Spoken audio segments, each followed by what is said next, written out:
اللہ عز و جل روزی کی تنگی کو دور فرما دے تو دو چیزیں اختیار کرو، استغفار کرو، استغفر اللہ استغفر اللہ استغفر اللہ، اسے اختیار کرو اور اللہ کی بارگاہ میں توبہ کرو، یعنی دل سے شرمندہ ہو جاؤ جو کچھ آج تک پاپ اپنی زندگی میں کیے ہیں اس سے اس طرح سے توبہ کرو کہ آئندہ ان برائیوں کے دروازے پر جانے کا کبھی سوچو تک نہیں، خیال بھی نہ لاؤ، اس طرح سے سچی توبہ کر لو، اللہ عز و جل پھر سے وہ نعمت تمہیں عطا فرما دے گا، پھر سے وہ نعمت عطا فرما دے گا۔ اور اسی کو آقا کریم صلی اللہ علیہ وسلم نے اپنے ارشاد میں بیان فرمایا، من لزم الاستغفار، حضور صلی اللہ علیہ وسلم فرماتے ہیں جو استغفار کو لازم پکڑ لے، اٹھتے بیٹھتے چلتے پھرتے استغفر اللہ استغفر اللہ استغفر اللہ استغفر اللہ، تو سرکار فرماتے ہیں اللہ اس کا غم ہلکا کر دیتا ہے، اس کی تنگی کو دور کر دیتا ہے، اور ایسی جگہ سے روزی عطا کرتا ہے جہاں اس کا گمان بھی نہیں پہنچتا، گمان بھی نہیں پہنچے گا۔ آپ بند کرتے ہوں گے اور اس ٹائم پہ کوئی لاکھوں کا کسٹمر آپ کے پاس آ جائے گا، آپ سوچے بھی نہیں، اس لیے کہ یہ کسی اور نے نہیں، یہ پیغمبر رحمت صلی اللہ علیہ وسلم نے فرمایا، آقا کریم صلی اللہ علیہ وسلم نے فرمایا، اٹھتے بیٹھتے چلتے پھرتے استغفر اللہ، میرے مولا مجھے معاف فرما دے، میرے مولا مجھے معاف فرما دے، میرے مولا مجھے معاف فرما دے، تو میرا کریم بڑا کرم فرما ہے۔ یہ آج کے انسان کی بات نہیں ہے کہ اس کا اگر کوئی جرم کرے تو وہ کہہ دے ایک بار تو معاف کرتا ہوں لیکن اب دوبارہ معاف نہیں کروں گا، میرے کریم کی شان بہت عرف و اعلیٰ ہے، 70 مرتبہ گناہ کر کے 70 مرتبہ توبہ کرو معاف فرما دیتا ہے، وہ اپنے بندوں پر اتنا مہربان ہے، لیکن معافی کے بھروسے پر گناہ مت کرنا کہ چلو وہ معاف کرنے والا ہے کر لو پھر معافی مانگ لیں گے۔ میں اس کو ایگزامپل کے ذریعے سمجھاؤں، آپ کے پاس سانپ اگر کاٹ لے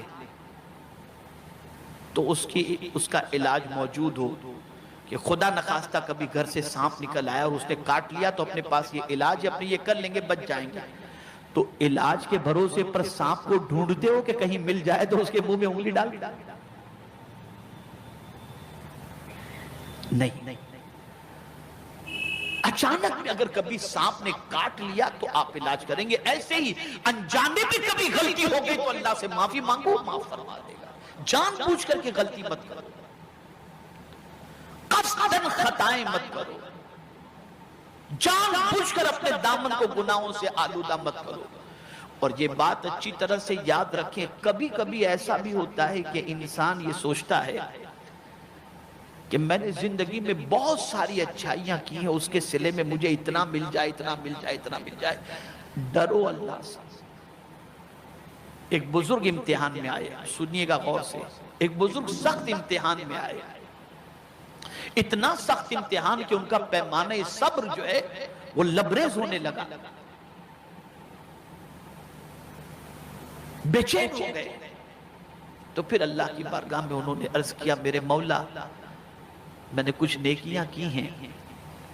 مجھے نہیں معلوم تیری بارگاہ کے اندر کون سی نیکی قبول ہے یا نہیں، لیکن ایک بات تیری بارگاہ میں عرض کرتا ہوں کہ اب یہ مصیبت مجھ سے برداشت نہیں ہوتی، اگر کوئی نیکی تجھے پسند آ گئی ہو تو اس کے صدقے میں میری مصیبت کو دور فرما دے۔ بس اتنا کہنا تھا کہ اللہ عز و جل نے فوراً ان کی مصیبت کو دور فرما دیا۔ اب ادھر مصیبت دور ہوئی تو وہ رونا شروع کر دیے، مصیبت دور ہوئی تو انہوں نے رونا شروع کر دیا۔ لوگوں نے کہا حضور مصیبت تو دور ہو گئی اب رونا کیسا؟ تو فرماتے ہیں کہیں ایسا تو نہیں کہ میری نیکی کا سارا صلہ اللہ دنیا ہی میں دے دیا، اب آخرت میں میرے لیے کچھ بھی نہ ہو؟ تو یہ بھی ذہن کے اندر رکھنا ہے، یہاں کی مصیبت ٹیمپرری ہے، موت آئی مصیبت ختم، لیکن وہاں کی مصیبت سخت ترین ہے۔ تو سب کچھ دنیا کے لیے نہ مانگو، آخرت کے لیے بھی کچھ رکھنا چاہیے۔ تو ویڈیو کیسی لگی کمنٹ میں ضرور بتائیں، اور ویڈیو کو لائک اور شیئر کریں، اور ہمارے چینل کو سبسکرائب کریں۔